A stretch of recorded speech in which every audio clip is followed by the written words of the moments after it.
Bienvenido, bienvenida, bienvenide. Este es Espacio Diverso, una coproducción entre Justicia TV y el Consejo para Prevenir y Eliminar la Discriminación de la Ciudad de México, el COPRED. Espacio Diverso es eso, un espacio para discutir, reflexionar, analizar cuestiones relacionadas con el fenómeno discriminatorio en la Ciudad de México. El día de hoy, como lo prometimos la vez pasada, vamos a tener un programa para hablar sobre las lesbofobias 2. ¿Por qué 2? Porque, bueno, se quedaron muchos temas en el tintero la vez pasada con nuestras invitadas y pues consideramos muy importante continuar hablando sobre las prácticas discriminatorias, los estereotipos, las violencias que viven las mujeres lesbianas en la Ciudad de México. La vez pasada estuvimos hablando precisamente sobre los estereotipos, sobre los prejuicios que pesan sobre las lesbianas. Estuvimos empezando a hablar sobre algunas cuestiones relacionadas con la familia, algunas cuestiones relacionadas con la salud, particularmente con la salud sexual y reproductiva y con la salud mental. Como saben, en la Ciudad de México está reconocida la desigualdad desde una perspectiva estructural, además de entender el principio de igualdad y no discriminación como un principio transversal fundamental que tiene que regir todas las tareas, no solamente las autoridades, sino también las relaciones entre particulares. El principio de igualdad y no discriminación es un principio y un valor que regula todo lo que sucede en esta ciudad. Y en ese sentido, el hecho de que se reconozca la desigualdad desde esta perspectiva estructural y se reconozcan grupos de atención prioritaria, cruzados y entendidos, por supuesto, desde una perspectiva interseccional, nos obliga a analizar pues las violencias, la discriminación que viven las mujeres lesbianas a partir de sistemas de opresión sexistas y heteronormativos. Entonces, pues esa es la perspectiva con la que estamos platicando con las invitadas que me acompañan en el programa de hoy y que, bueno, pues queremos retomar un poco esta conversación que estábamos teniendo la vez pasada y pues para ello me acompañan nuevamente Ana de Alejandro García, quien es activista feminista, lesbiana, madre y bloguera. También nuevamente me acompaña Sofía Poiré, que es coordinadora de programa En Balance AC. Y esta vez nos acompaña mi querida Sandra López Cañedo, quien es directora del Centro Comunitario de Atención a la Diversidad Sexual en la Ciudad de México, también madre lesbiana. Y pues eso me parece pues muy importante que nos acompañen dos madres, justo para platicar también sobre estas cuestiones de la diversidad familiar, que ahorita ya vamos a entrar en ese detalle. Pero antes que nada, nos gustaría entrar y abrir este programa un poco retomando del tema pasado que tiene que ver con los estereotipos y que tiene que ver con la salud. Y lo quiero llevar al tema de los llamados ECOSIGs. ECOSIG quiere decir, son las siglas de los esfuerzos para corregir. Ahorita vamos a hablar porque el verbo corregir no gusta mucho, pero así es como se han definido. Esfuerzos para corregir la orientación sexual y la identidad de género, y que se refiere precisamente principalmente, pero ahorita también van a explicar todo esto, a las llamadas terapias de conversión, y que en este espacio y que desde COPRED hemos insistido en que primero no hay nada que curar, no hay nada que corregir, ya lo decían ustedes, y sobre todo que son delitos y que son fraudes. Entonces, Sofía, me voy contigo para empezar justo con el tema que tú querías plantear de qué incluyen estos esfuerzos y bueno, pues de qué se trata. Claro, pues nuevamente muchas gracias por la invitación. Y pues sí, o sea, la verdad es que las personas que somos de la diversidad, de la disidencia sexual y genérica, pues somos siempre constantemente víctimas u objeto de violencia que tiene que ver con la intención de cambiar la manera en la que vivimos nuestra sexualidad y nuestro género, ¿no? Es decir, que puede ser un intento de modificar la manera en la que expresamos nuestro género, es decir, a través de nuestra apariencia, a través de tan solo nuestro corte de pelo, el utilizar o no maquillaje, etcétera. Puede ser también la intención de modificar nuevamente por quienes sentimos deseo, por quienes sentimos afecto, con quienes nos relacionamos de manera sexual y afectiva, etcétera. Y también puede ser como el intento de modificar nuestra identidad de género cuando se trata de personas trans y no binarias, por ejemplo, ¿no? Entonces, todo este tipo de intentos de modificar cómo vivimos nuestra sexualidad y nuestro género para adaptarnos a la norma de cómo se supone, entre comillas, que deberíamos de ser, es decir, heterosexuales y cisgénero, y de una manera que corresponda al estereotipo de género que se espera de nosotros, pues todo eso implica cierto tipo de violencia, ¿no? Y entonces que se tipifica en el caso de la Ciudad de México con este acrónimo que mencionas de los ECOCIG. Quizá efectivamente podríamos cambiar el verbo de corregir, porque pues si no hay nada que corregir, a lo mejor es más como una cuestión de normarnos, ¿no? Así como nos tratan de apegar a la norma de cómo deberíamos de vivir nuestra sexualidad y nuestro género, pero obviamente es una norma que es nociva, que la podríamos cuestionar muchísimo, o sea, y criticable, ¿no? La verdad es que somos muy felices y vivimos mucho bienestar desde esta disidencia, ¿no? Entonces, eso. Y por otro lado, pues estos intentos, estos esfuerzos pueden darse en distintas escalas, por distintas personas, en distintos contextos, y entonces pueden venir tanto por parte de nuestra familia, ¿no? Que nos puede como agredir verbalmente, psicológicamente, económicamente, patrimonialmente, sexualmente, físicamente, ¿no? Como de todas estas maneras, porque, ¿no? Tenemos esa disidencia y podríamos considerar que tratan de corregirnos en el sentido de que, pues finalmente es una amenaza, ¿no? Nos agreden porque somos disidentes y entonces con esa amenaza del castigo, con esa amenaza de la violencia, entonces hay una especie de intento o de esperanza o de intención, objetivo, de que volvamos a esa norma, ¿no? Sexual y de género. Pero lamentablemente estos esfuerzos pueden ser nuevamente desde esos insultos que podemos vivir por parte de nuestras familias y transformarse en estos, lo que suelen llamarse como terapias de conversión que ya mencionabas, que pueden ser estos esfuerzos muchísimo más organizados, ¿no? Donde hay gente que pretende ser profesional y que pretende poderte ofrecer una cura, entre comillas, para que dejes de ser gay, que dejes de ser trans, que dejes de ser lo que sea. Y entonces, a cambio de muchas veces de dinero y a través de procedimientos que de todo tipo pseudo psicológicos, pseudo, inclusive utilizan como justificación la religión y demás, pues torturan concretamente a las personas LGBT para que nos apeguemos a la norma, ¿no? Entonces, sí, básicamente eso es lo que podría decir sobre esos intentos. Muchas gracias, Sofía. Y sí, justo desde julio del 2020, en la Ciudad de México, están sancionados por la vía penal estos esfuerzos, estos intentos por modificar el ser de las personas, ¿no? Porque pasa no solamente por la orientación sexual, la identidad de género, la expresión de género.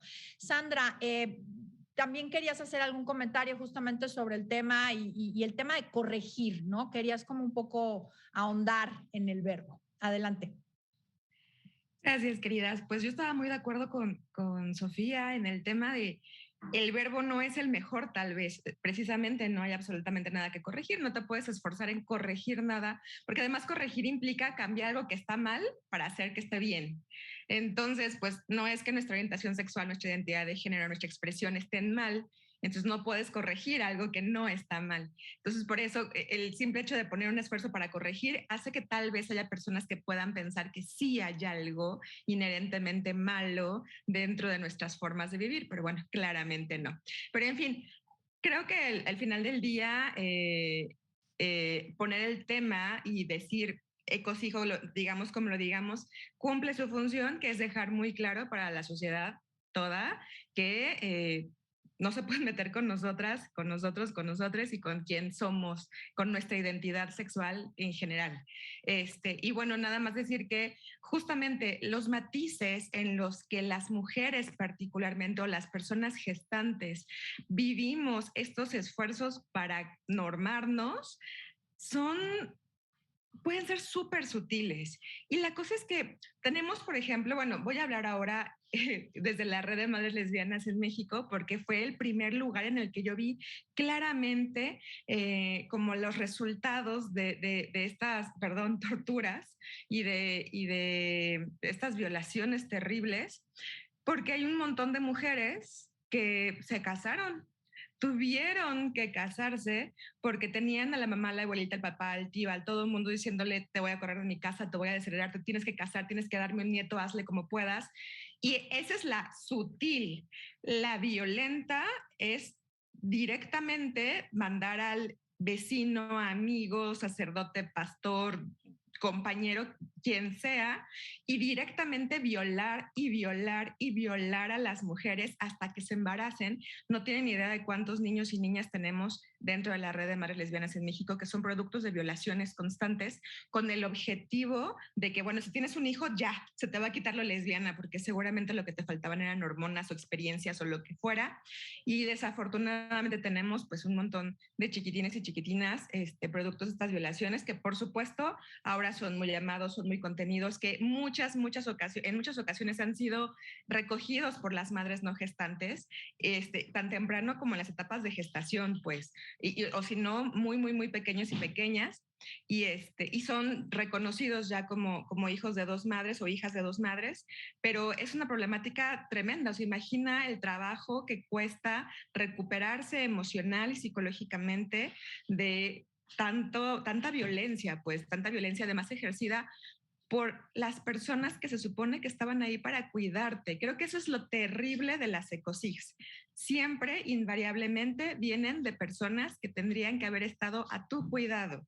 Tus papás, tus mamás, el sacerdote, los maestros, las maestras, siempre personas que están, y además generalmente en momentos súper sensibles de la vida de las personas, en etapas formativas, en la infancia para infancias trans específicamente, en adolescencia y juventud muy temprana para personas lesbianas, bisexuales y gays. Entonces, pues es un tema que es muy delicado y que no nada más tiene que ver con meterlos a un anexo, con mandarlos a terapias psicológicas con psicólogos y psicólogas de muy dudosa reputación, sino, insisto, con cosas muy sutiles. Por eso es muy importante, además del tipo penal, no dejar de hablar de esto y no dejar de darle herramientas a las adolescencias y a las infancias para que puedan defender siempre su derecho a la identidad, su derecho a ser.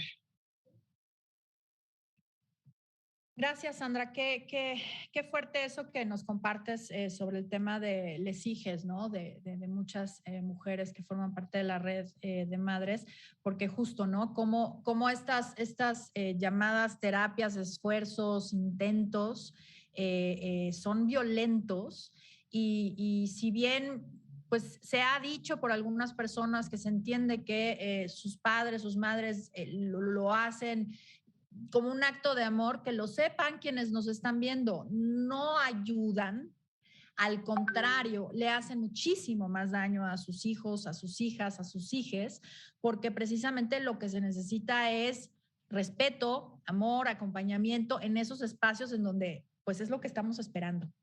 Ana, me voy contigo para cerrar este bloque con el tema justo, ¿no? Terapias, esfuerzos, intentos. ¿Qué vamos a hacer con eso en la Ciudad de México? Mira, yo en este momento lo hablaré también desde la red de madres, desde las experiencias personales que tengo, porque creo que las experiencias personales siempre tocan más, siempre nos hacen reflexionar las fibras. Y quiero decirte que en este momento yo estoy criando dentro de mis 4 hijos a 2 de esos hijos que Sandra menciona. Es decir, hijos que fueron producto de un esfuerzo por corregir la orientación sexual o la identidad de género. Quien es mi pareja ahora en algún momento de la vida se sintió obligada, se sintió en la necesidad de casarse con un hombre porque era lo correcto, lo normativo. Y esto nos habla de un sistema cultural, de un real heteropatriarcado que nos indica que la gente debe ser heterosexual, cis heterosexual, ¿ok? Y que tiene que tener esas vidas normativas, que las mujeres se deben de casar con hombres, que los hombres se deben de casar con mujeres, que el objetivo del matrimonio es procrear, ¿no? Entonces es una cosa gravísima. Por supuesto, como mencionó Sandra, estos hijos son muy queridos, son muy amados, y ahora que tienen a sus 2 madres, yo creo que su vida no podría ser mejor. Pero estas son historias que se repiten una y otra y otra y otra y otra vez, y tenemos que contemplarlas, tenemos que saberlas, tenemos que decirlas, tenemos que nombrarlas, porque, y ya saben, aquí cabía perfecto la frase, porque lo que no se nombra no existe, y tenemos que visibilizar la situación, tenemos que hacer notar que esto está sucediendo. Efectivamente, Desde el 24 de julio de 2020 ya tenemos tipificado el tema de la fetocid. Y esto nos pone a pensar, ¿de verdad vamos a enviar a la cárcel a nuestros padres y nuestras madres? ¿Nos vamos a atrever a hacerlo? Porque yo tengo también historias de vida acompañando a las compañeras de la Red de Madres Lesbianas de México y de otras áreas, gente que incluso ha vivido en mi casa, que ha sido perseguida pistola en mano, que serían incapaces de ir a poner una denuncia, serían incapaces de ir y decir, mi madre me amenazó, mi madre me vendió, mi madre me obligó a casarme con este señor, ¿no? Gente que ha huido, que ha tenido sus papeles, a la que le hemos ayudado a sacar su pasaporte para irse a otro país, para huir de situaciones gravísimas, gravísimas. Pero entonces nos vamos a lo más extremo, o sea, estamos pensando que sí ha pasado, que el sacerdote va a llegar a la casa y les va a echar agua bendita y les va a perseguir por toda la sala. Sí, es una anécdota real, no les estoy inventando nada, afortunadamente no me pasó a mí. Pero esas cosas que se han comentado precisamente en la sala de mi casa, que es su casa, y que han pasado todos los días, ¿ok? Pero también un esfuerzo, lo decíamos fuera del aire, es darle dinero a la compañera y decirle, a ver, si dejas a esta persona, si dejas de salir con ella, te voy a dar dinero para que vayas al cine, para que salgas con tus amigas, para que te compres ropa. Es más, te voy a comprar el carro que querías. Es más, te voy a mandar al viaje a Europa que estabas esperando. ¿Por qué? Porque hay muchos sectores poblacionales y los esfuerzos son variados. No estamos siempre hablando de enviar a las personas al anexo. Quizá aquí presente yo sea la única que ha tenido la fortuna de visitar el bonito spa de Fray Bernardino, donde de verdad podemos ver personas que son llevadas porque no están haciendo lo que sus padres o sus madres quieren, y eso puede influir, eso totalmente incluye la orientación sexual y la identidad y expresión de género. Si no me estoy vistiendo como a mi mamá le gusta, si no me estoy viendo como a mi papá le gusta, si no estoy saliendo con quien mi tía quiere, por supuesto que puedo terminar encerrada en un psiquiátrico, pero también puedo terminar con muchas otras situaciones de vida. Entonces, tenemos que reflexionar y preguntarnos si de verdad el punitivismo, ¿verdad?, está sirviendo para todo esto. Tenemos que cuestionarnos si no es ya momento de tener un cambio de pensamiento, sino lo que tenemos que hacer es abordarlo desde la educación integral para toda la población y que sepamos que entonces de verdad la orientación sexual es algo inherente al ser humano, la identidad de género es algo inherente al ser humano, la expresión de género es algo inherente al ser humano, y que puede ser variada y fluida. Fluida no es fija. No me voy a quedar siempre viéndome igual, siendo igual, luciendo igual, estando igual en todos los momentos. Y esto también nos puede llegar y morder en la cola cuando hablamos de infancias trans, porque entonces no va a faltar quien diga que se le está corrigiendo la identidad y orientación a una persona en la infancia. O sea, lo dejamos por ahí para que lo reflexionemos, porque hay mucho que abordar en este tema. Muchas gracias. Muchas gracias, Ana. Pues yo creo que colocas un montón de temas, ¿no? Primero, el tema del punitivismo, efectivamente, ¿no?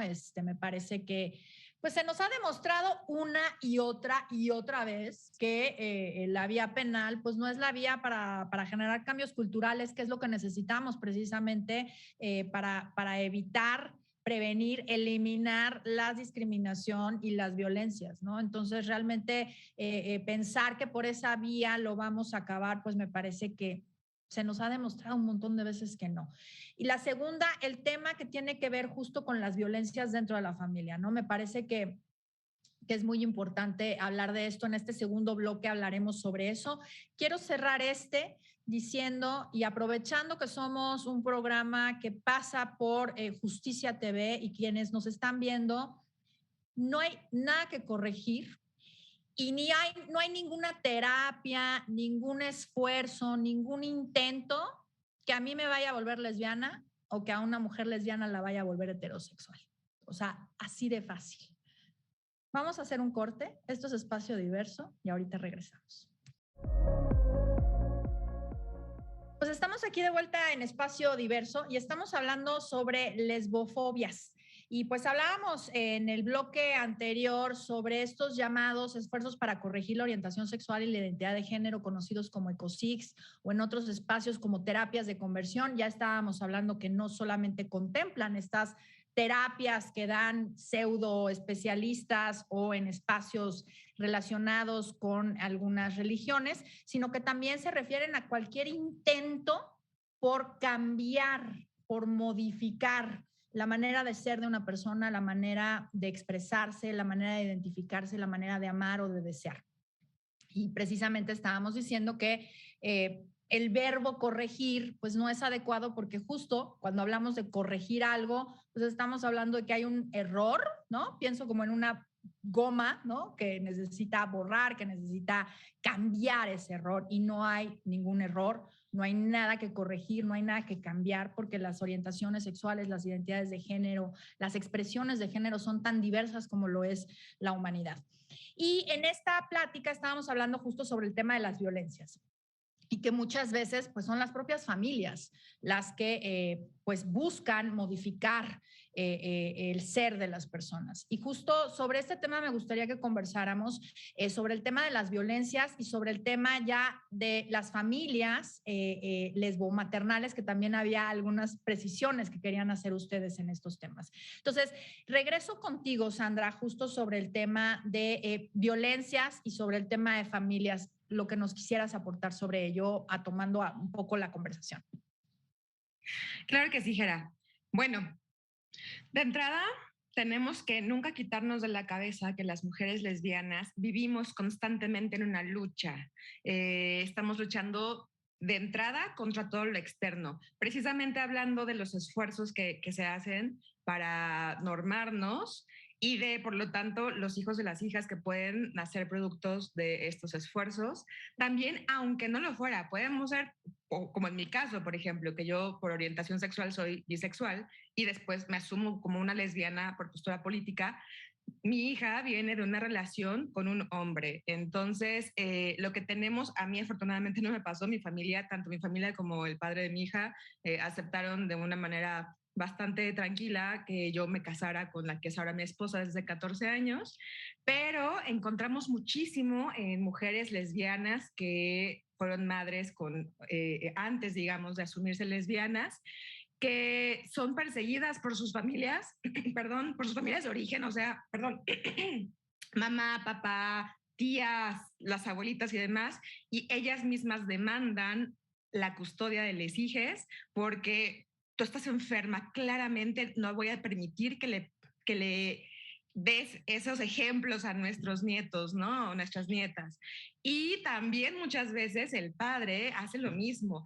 Lo terrible es que muchos jueces y juezas consideran que están en lo correcto, consideran que sí tienen que quitarle la custodia de sus hijas y además que tengan visitas supervisadas porque no vaya a ser que le vayas a transmitir ahí tu enfermedad del lesbianismo, ¿no? Del lesbianismo como enfermedad. Entonces, pues eso es una violencia muy fuerte que están viviendo acá. Luego, entre madres, o sea, algo que no platicamos mucho y que deberíamos hablar más, es la violencia que podemos ejercer entre mujeres lesbianas, específicamente entre madres. Además, por supuesto, de la violencia física, psicológica, económica, emocional, que sabemos que, pues, por supuesto que también somos capaces de hacerlo, particularmente porque no es como que nada más seamos mujeres lesbianas, nos atraviesan un montón de cosas, entonces el juego de poder no va por el género, pero sí puede ir por yo soy la que trabaja, entonces yo soy la que provee, por lo tanto yo tengo derechos sobre ti, se reproduce constantemente la violencia que podemos ver dentro de parejas heterosexuales, que es básicamente la heteronorma, la traducimos y la ponemos en los contextos de familias lésbicas, y lo peor de todo es que cuando vamos a denunciar, el MP dice, ¿cuál violencia de género? ¿Cuál violencia intrafamiliar? Ustedes difícilmente son una familia, o sea, ¿qué? A ver, ¿cómo te pegó si es una mujer igual que tú? ¿Por qué no te defendiste? Como no entender, o sea, otra vez, es estar peleando adentro una batalla y afuera otra constantemente. Entonces, se quedan muchas veces desprotegidas. Incluso las mismas mujeres no podemos introyectar que por supuesto que estamos viviendo violencia y entonces nos cuesta trabajo porque nos han entrenado, digamos, siempre a cuidarnos de los hombres, pero bajamos un poco la guardia o mucho la guardia cuando estamos entre mujeres y además tendemos a vivir, experimentar y ejercer violencias diferentes, como las violencias muy sutiles, entonces que terminan también destruyéndonos, acabándonos nuestra salud mental y demás. Y finalmente quiero hablar rapidísimo de un proceso, de un fenómeno que llamamos gestonormatividad, que es este proceso en el que se cree que la mujer que gesta es la más mamá que la que no gesta. Y esto, además, como toda la violencia estructural que vivimos, está reafirmándose constantemente ante jueces y juezas, ante la familia, ante la sociedad, ante médicos y médicas. Todo el tiempo nos están diciendo, sí, pues, o sea, tú qué bonita la mamá que vino aquí a adoptar a las niñas, pero la verdadera mamá es ella, entonces le vamos a hacer caso a ella, le vamos a dar la custodia a ella. Las mamás gestantes con una mano en la cintura se van de las relaciones con hijos e hijas y esto además, insisto, es agudizado, es una violencia agudizada por la falta de marcos jurídicos en otros estados, por ejemplo, ¿no? Entonces no puedes registrar o reconocer a tus hijos e hijas y entonces la madre no gestante se puede quedar en la loma chiflando con el corazón partido, obviamente también afectando la vida de los niños y las niñas porque ya vivieron 3, 4, 5, 6, 10 años con su madre no gestante y de repente, ¡boom!, no, como el vínculo no se reconoce jurídicamente, no hay manera de moverle. Entonces es terrible. Siento que mucho de esta violencia tiene que trabajarse a través de un cambio cultural, pero también hablándolo entre las lesbianas. O sea, tenemos que hacernos muy conscientes de que también somos, uno, capaces de ejercer la violencia, pero también capaces de recibirla de otras mujeres. Dejar de romantizar toda la vida las relaciones entre mujeres me parece sumamente importante y reconocer los privilegios que nos pueden atravesar aún siendo madres, que pueden ponernos en una posición de poder con respecto a otra mujer. Entonces, es una plática que tenemos pendiente entre lesbianas, es una plática que tenemos pendiente, además, una vez que lo terminemos de entenderlo y de resolverlo, pues que tendremos que tener con toda la sociedad, pero urgente, un cambio cultural, urgente, y saber y desvincular la maternidad.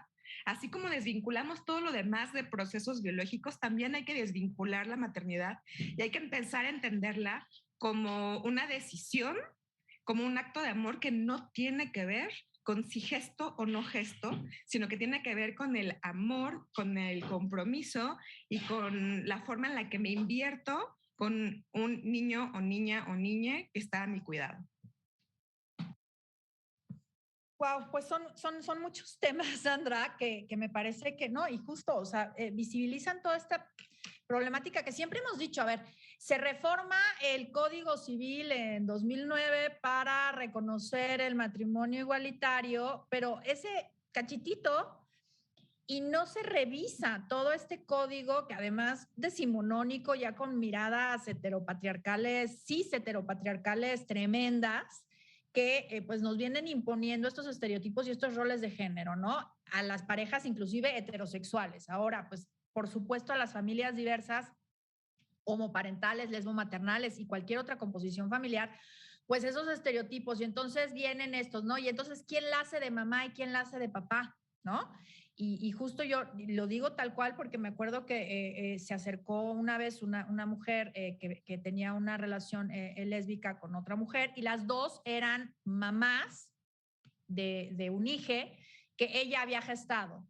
Y el juez le decía, es que tú eres la mamá, ella no. Entonces ella le decía, no, es que ella es la mamá también y las dos tenemos, y lo tiene que ver desde esa perspectiva. O sea, no nos puede aplicar la norma como si fuésemos una pareja heterosexual. Y aún así, me parece que seguir aplicando esos estereotipos, esos roles de género, también invisibilizan una paternidad, por ejemplo, activa y comprometida. Me voy contigo, Ana, para no robarme tanto la palabra, pero el tema también me parece muy interesante en términos, digamos, legales, ¿no? De cambio normativo. Toda esta cuestión de la gestonormatividad, no conocía ese término, gestonormatividad, reproducción de estereotipos, roles, etcétera. Ana, adelante. Muy bien. súper importante los temas que nos plantea Sandra, principalmente el de la gestonormatividad, porque justamente lo que dices, no conocías el término. ¿Y por qué no conocías el término? Porque las madres heterosexuales, perdóname, no necesitan conocer el término, no han estado ahí, ¿ok? Entonces, esto nos habla primero de lo que ya nos comentaba Sandra, una violencia estructural.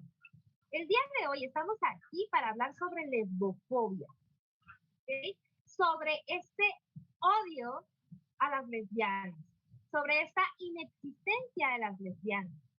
Para el sistema no existimos, somos un fallo, somos un glitch. Entonces, si no existimos, no se puede legislar para nosotras, no se nos puede incluir en las leyes. Porque nuevamente, pues si no sabemos que existen estas señoras lesbianas que les dio por estarse reproduciendo y aparte como gremlins van sacando hijos por todas partes, pues obviamente no tenemos leyes para eso. Entonces, como comentabas, 2009 se aprueba matrimonio igualitario y muchas creyeron que ya estaba todo resuelto, qué bonito, qué maravilla, pero no.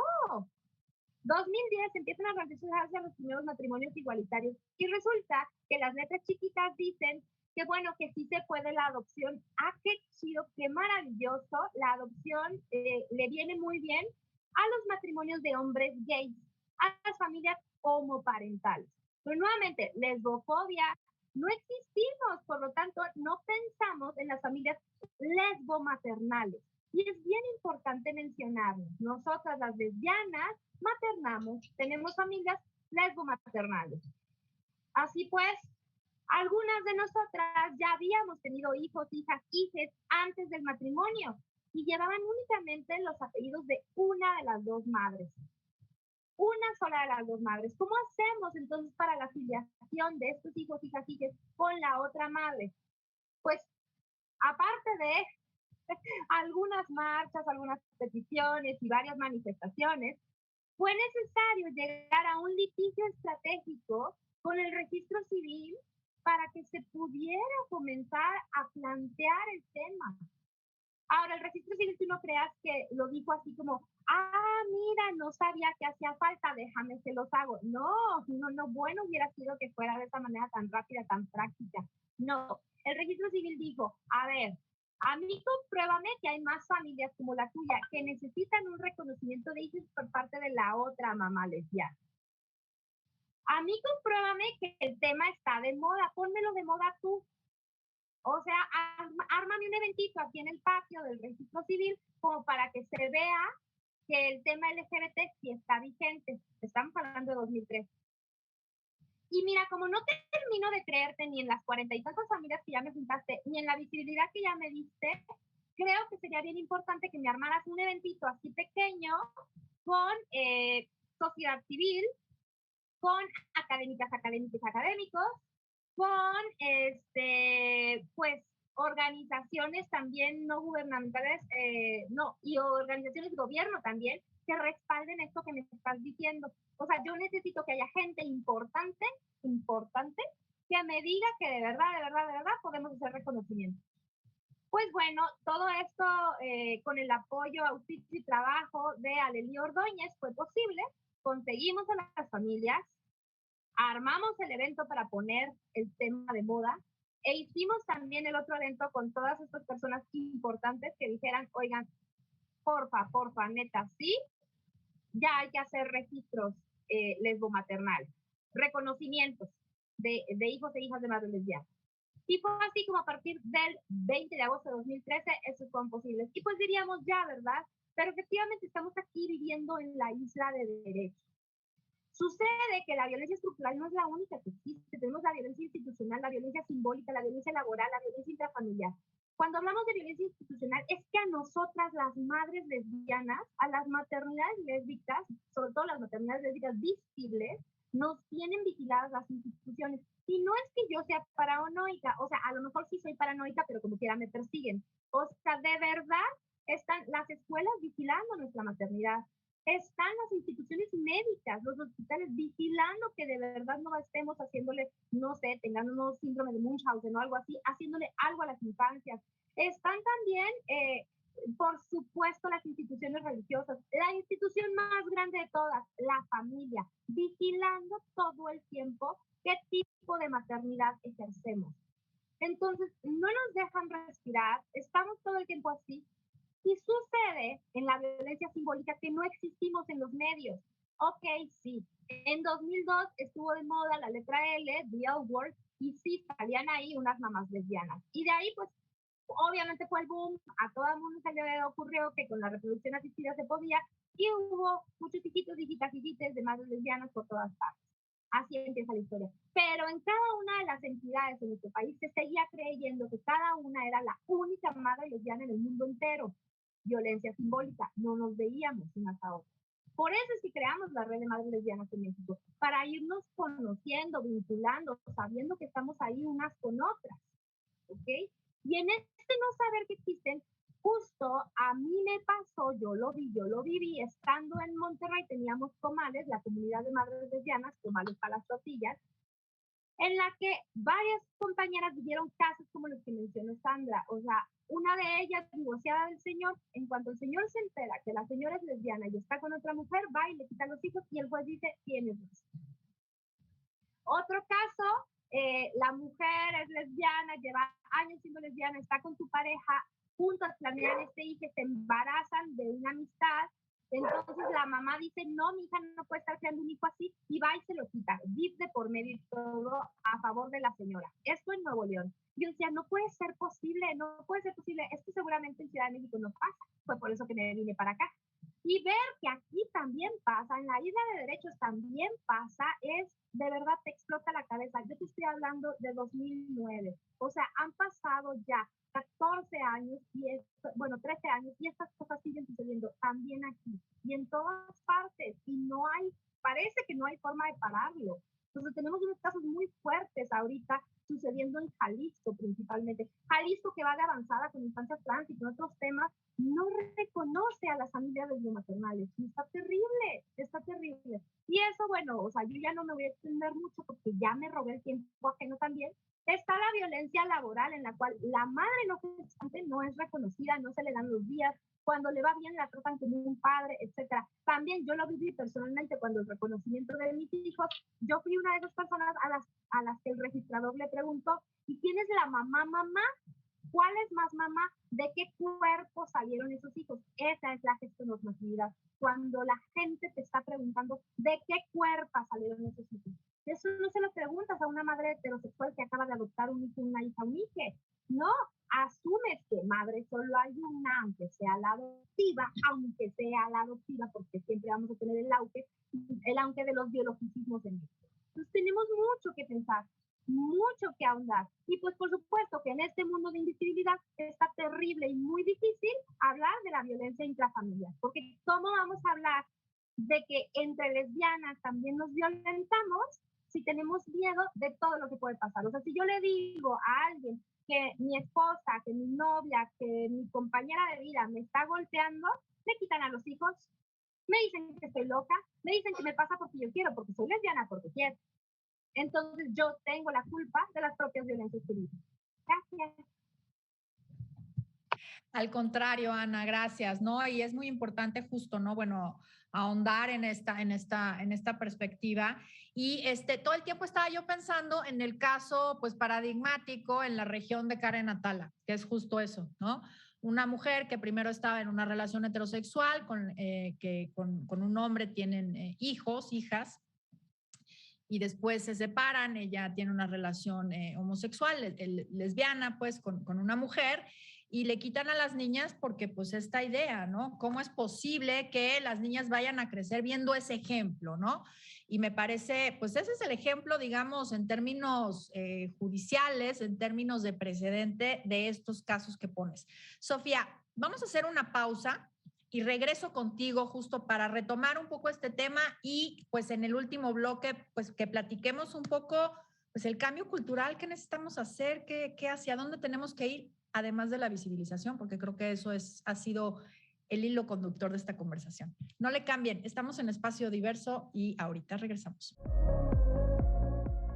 Pues estamos aquí de vuelta en Espacio Diverso y estamos hablando sobre lesbofobias. Y en el bloque anterior, pues tanto Sandra como Ana nos estaban hablando justo sobre el concepto de gestonormatividad, la cuestión del reconocimiento de la afiliación, las violencias, esta idea de continuar con los roles y los estereotipos de género.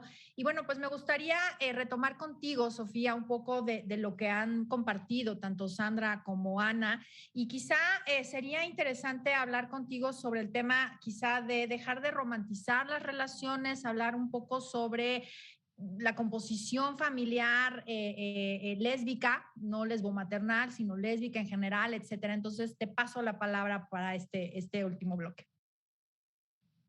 Gracias. Pues sí, bueno, sobre el tema de las familias, o sea, creo que es importante decir que efectivamente, ¿no? O sea, no todas las lesbianas tenemos proyecto de maternidad humana, a lo mejor maternidad se puede considerar como interespecie para quienes hablamos de perrijes y de gatijes y de demás cosas, pero, o sea, eso, ¿no? O sea, a lo mejor sí podemos tener proyectos de cuidados de otras criaturas, podemos tener proyecto de construir un hogar con otras personas y ni siquiera tiene que ser, para empezar, no solo una pareja, también están como las situaciones poliamorosas donde se puede construir con varias otras personas desde una como relación romántica, pero también inclusive con nuestras amistades, ¿no? O sea, sé que, por ejemplo, yo tengo 26 años, ¿no? Y como dentro de mis círculos sociales cada vez más se habla, por un lado está la cuestión de la precariedad generacional y general, ¿no? Pero, o sea, sí está, pues hago parte de una generación que es así como de que no tengo idea de cómo va a ser mi vida a los 60 años, no sé cómo va a estar el planeta, no sé cómo va a estar la economía, no sé cómo, no, es muy difícil proyectarse.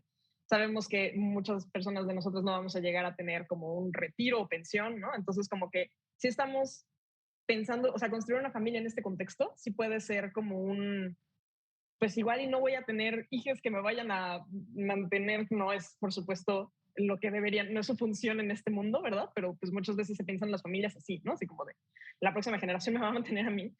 Pero entonces se piensan en construcciones comunales, ¿no? Así como de cómo le voy a hacer para que yo con mis amigues, ¿no? Y mis amigas lesbianas y demás, podemos como juntarnos y mantenernos y tener como nuestra casita y de alguna forma ahí también cuidarnos, quizá efectivamente también a les hijos de otra, pero que no son, ni pretendo adoptarlos, ¿no? Pero, o sea, también como estos cuidados colectivos que se pueden hacer, ¿no? Entonces, eso respecto a las familias, o sea, que sí estamos en este contexto de construir hogares, familias, las familias elegidas, que pueden ser nuevamente parejas o como demás, sin necesariamente ese proyecto de maternidad, y habrá que pensar efectivamente qué reconocimientos, qué protecciones civiles, administrativas, legales podemos tener para esos vínculos que no necesariamente pasan tampoco por el matrimonio, ¿no? O sea, como que sí hay que, es una cuestión ahí que ya se está hablando, por supuesto, ¿no? Y, o sea, que hay que seguir pensando en cómo el Estado puede garantizar nuestros derechos aunque tengamos esta diversidad de vínculos. Y por otro lado, sí, o sea, yo creo que conectando ya esta cuestión al tema de la lesbofobia y cómo el cambio cultural que se necesita para erradicarla, yo diría que sí, por ejemplo, en el programa anterior yo hablaba de la lesbofobia un poquito, pues eso, ¿no? O sea, como aquella lesbofobia que se vincula a que no se puede concebir a las mujeres sin un hombre, ¿no? Entonces, como en esa relación específica de qué significa una mujer sin un hombre, una mujer que no se apega a la feminidad, una mujer que no se apega a los estereotipos de lo que una mujer tiene que ser en la vida. Entonces, por un lado, como deshacernos de esas ideas, ¿no? Que tienen que ver mucho con los estereotipos de género. Por otra parte, por supuesto, con la heteronorma, ¿no? O sea, esta idea de que está mal si te relacionas con una persona de tu mismo género y pues claro que no, ¿no? O sea, podemos vivir en pleno bienestar, alegría y amor.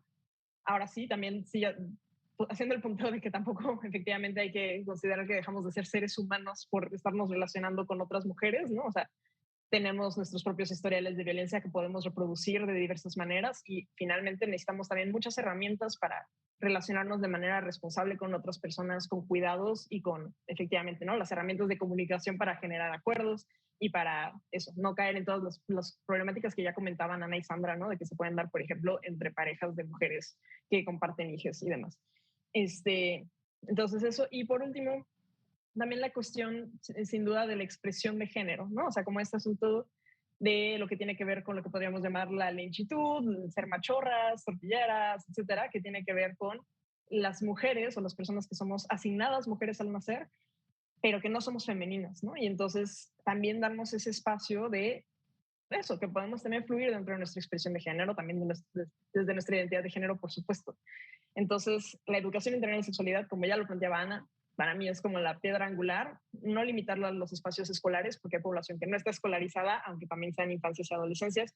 Y también, por supuesto, las poblaciones adultas. Sabemos que muchos de estos mensajes anti-LGBT se transmiten a través de los espacios de la familia, a través de los espacios religiosos, desafortunadamente, en las calles, en los medios de comunicación. Entonces, como que hay que, eso, ¿no? O sea, necesitamos sensibilizar muchísimo más a la población en amplio para que se dejen de ver negativamente todas las sexualidades que no sean heterosexuales, todas las identidades y expresiones de género que no sean normativas, cisgénero, etcétera. Muchas gracias, Sofía. La verdad es que, pues sí, o sea, toda esta cuestión que mencionas de estas composiciones familiares, construcciones comunales, cuidados colectivos y el reconocimiento legal, me parece que ese es un tema súper importante que dejas ahí sobre la mesa y que dejaremos aquí en el invernadero, como decían algunas amigas, esas ideas para que vayan floreciendo, porque a mí me parece que justo necesitamos avanzar a entender estas relaciones humanas desde otras perspectivas más allá de las familias heterosexuales, ¿no? Papá, mamá, sus hijitos biológicos, y reconocer estos derechos entre pues sí, construcciones distintas, ¿no? Que se reconocen como hogares y como familias elegidas. Sandra, pues ahora sí que ya para cerrar nos quedan 5 o 6 minutos más o menos de programa, entonces, cambio cultural, ¿qué propones? Ok, estaba pensando en dos cosas que me parecen muy importantes. A las mujeres lesbianas de pronto nos quedamos en un sándwich de opresiones muy feo. Estamos entre la banda LGBTera, que en realidad es súper homonormada y entonces todo gira en torno a los hombres gays, todo, todo, todo, todo. Y entre la banda feminista, que ahora está utilizando a nuestra orientación sexual y nuestra identidad como lesbianas como una forma de oprimir a la banda trans, ¿no? O sea, decir como, es que no hay hombres trans, son lesbianas, machorras, y lo que pasa es que no sabes cómo me ofende que utilicen mi identidad política como una manera de pegarle a otra población. Entonces, de pronto las mujeres lesbianas nos quedamos un poco como entre, o sea, ya no me siento arraigada tampoco al feminismo, que era un poco lo que de pronto me salvaba de cuando estaba muy harta de estar peleando porque me pusieran un poquito de atención y me voltearan a ver en la banda LGBT. Entonces, creo que tenemos que trabajar muchísimo en hacer estos encuentros entre mujeres lesbianas, trans incluyentes, pero también feministas, pero también respetuosos de cualquier tipo de orientación sexual, identidad de género, identidad en general. En tanto, me parece un gran acierto, y perdón que lo vaya a mencionar, pero la Marcha Lencha, soy fan de ese esfuerzo, porque justamente nos llama a nosotras lesbianas que estamos en medio de ese sándwich. Sí, claro que quiero que se escuche mi voz, pero hey, no quiero que me digan que soy trans excluyente, por supuesto que no. Entonces, creo que esta organización, este tipo de visibilidad que están dando este evento o estas organizaciones son sumamente importantes, porque en tanto estemos más unidas, trabajemos más organizadas, más podremos exigir tanto a los movimientos sociales respectivos como al Estado específicamente, y a la sociedad, por lo tanto, que el Estado no es nada más el gobierno, sino el Estado somos todos y todas las personas que convivimos en este mundo, en este país particularmente. Podremos exigir entonces a toda la sociedad, uno, visibilidad, voltéenos a ver, y dos, tenemos estas necesidades específicas, tienen estas deudas con nosotras, entonces aquí les esperamos muy contentas para ayudarles a seguir avanzando con respecto a nosotras. Y pues ya nada más, gracias Geraldina por el espacio y acá andamos a la orden. Gracias, Sandra. Justo, ¿no? Y el programa, el 1, justo era un poco lo que decíamos, ¿no? O sea, necesitamos hablar de la L en el acrónimo, ¿no? Porque de pronto, pues justo, ¿no? O sea, bueno, pues al final del día, los hombres gay, pues siguen disfrutando del privilegio de la masculinidad, a pesar de ser cruzados por esta heteronormatividad, pero bueno, pues al final del día el privilegio ahí está. Y la situación de violencia que viven, sobre todo las mujeres trans, pues también hace un poco que se cargue la balanza del otro lado y que no se hable de la lesbofobia, que no se hable de la realidad de las mujeres lesbianas, que no se hable de todo esto que hemos estado conversando en el 1 y en el 2 en esta vez. Ana, no te quito más minutos. Rapidito, porque también puedo. Para mí, para el cambio cultural, solamente hay una: visibilidad, ante todo. Si tú eres lesbiana, lencha, cualquier persona en el espectro de las lentitudes, visibilízate. Es importante, porque de esta manera la gente aprende a verte. Tú estás hablando de tu realidad, la gente aprende a verte. Recuerda, lo que no se nombra no existe. Tenemos que nombrarnos en todas partes. Y si tú no eres lesbiana ni de ninguna de estas poblaciones de las longitudes, busca a tu lesbiana de confianza y ayuda en su visibilización. Eso es lo que hay que hacer. Gracias. Justo, ¿no? Sí, no, y es muy importante precisamente eso, el visibilizar, el hablar de los temas, porque en realidad, de verdad, de pronto nos dimos cuenta acá en COPRED que no estábamos hablando lo suficiente de las lesbianas, ¿no? Y esperamos que, bueno, estas conversaciones no queden aquí. Tenemos ya estos programas, pero evidentemente con 2 programas no se cubren ni las problemáticas, ni las cuestiones, ni las realidades, ni los contextos. Ana, ¿hasta cuándo, o si sigue estando la exposición que inauguraste el Día de la Visibilidad Lésbica ahí en la Glorieta? Tristemente, únicamente estuvo el día 26, pero está programada para que se vuelva a poner en diferentes estaciones del metro de la Ciudad de México. Y tenemos programadas 10 días en octubre, justamente para conmemorar el 8 de octubre, que es el Día de las Lesbianas, y 13 de octubre, que es el Día de las Rebeldías Lésbicas. Ahora, estén al pendiente porque vienen muchísimos eventos que tienen que ver con las longitudes. Viene, por supuesto, lo voy a decir, 18 de junio, la Marcha Lencha. Y en este año la Marcha del Orgullo está completamente enfocada en las mujeres de la diversidad. Entonces, vamos a tener 2 marchas muy importantes que nos visibilicen. Y vienen muchas cosas más. Manténganse atentas. No, es muy importante justo y que hablemos y bueno, que justo durante no solamente el mes del orgullo, que es junio, declarado en esta Ciudad de México, todo el año, como hemos escuchado en muchos espacios, las personas de la diversidad o de las disidencias sexual y de género existen todo el tiempo y existen todo el año, no solamente un día o un mes al año y no solamente en un programa. A mí me parece esto fundamental y ojalá podamos traer la exposición acá a las oficinas de COPRED. Ya les estaremos avisando para que la vengan a visitar. Y bueno, pues decirles que aprovecho el minuto que nos queda para decirles que en COPRED, por ejemplo, las denuncias que recibimos por discriminación, cuando las catalogamos en LGBT, queda un número grande. Cuando las desmenuzamos en el acrónimo, casi no denuncian las mujeres lesbianas la discriminación. Entonces, aprovecho el espacio para decirles, denuncien las discriminaciones, y lo digo en plural, que se viven en todos los espacios que hemos mencionado aquí, en el tema familiar, en el tema de salud, en el tema laboral, en el tema de acceso a la justicia. Tuvimos una mesa justo que nos estaban comentando esto que ya salió aquí, ¿no? Vengo a denunciar violencia familiar por parte de mi esposa. Ay, no, pues eso no es violencia familiar. Violencia familiar es que te pegue un vato, ¿no? No, también es violencia familiar que se golpeen o que haya violencia física o de cualquier otro tipo entre mujeres. Entonces, denuncien en COPRED, es muy importante porque pues precisamente podemos a partir de esas denuncias transformar inercias, transformar prácticas. Y no solamente a través de las denuncias, ese es un compromiso que tenemos y yo por eso agradezco mucho que nos hayan acompañado Sofía, Sandra, Ana en este programa, en este segundo programa, y no solamente en este programa, sino siempre que nos acompañen en el trabajo que hacemos desde el COPRED. Este es Espacio Diverso, les agradecemos muchísimo que nos hayan acompañado y pues nada, nos vemos a la próxima y muchas gracias a ustedes por habernos acompañado en este segundo programa sobre lesbofobia. Hasta luego.